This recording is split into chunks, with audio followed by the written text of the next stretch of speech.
लो साथीहरू चाहिँ आज पनि यस्तै तरिकाको हिजोको तरिकाको हिजो अर्को चिजको हिजो बरको थियो भने आज चाहिँ सिसमको चाहिँ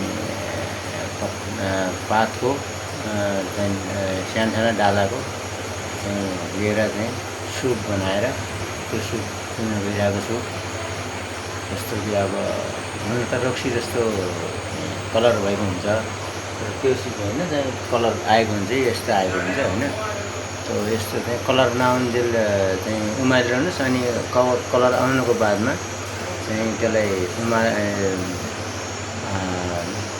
उतार्नुहोस् अनि चिसो भएपछि अलिकति चिसो भएपछि नुन तातो भएपछि पिउनुहोस्।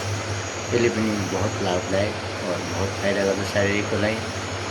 अब यो तपाईँले पेएपछि मेरो थाहा हुने कुरो हुन्छ। अब यो फाइदा गर्छ तपाईँले चाहिँ पिएर हेर्नुहोस्। यो जस्तो अर्ग्यानिक जस्तो चिज हो, यो अर्ग्यानिकै चिज हो भनौँ न। अब वनस्पति अर्ग्यानिक चिज हो, त्यसले फाइदा गर्छ, घाटा केही पनि गर्दैन। मैले पनि खाइरहेको छु होइन। ल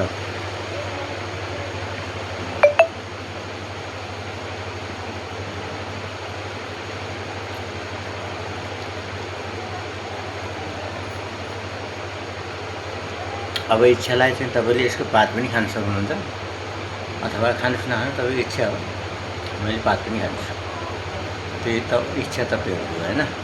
तपाईँहरूले चाहिँ खानुहोस् नखानुहोस् तपाईँको इच्छा हो। र पानी पिउनुभयो भने चाहिँ बहुत स्वास्थ्य लाभदायक हुन्छ। ल है।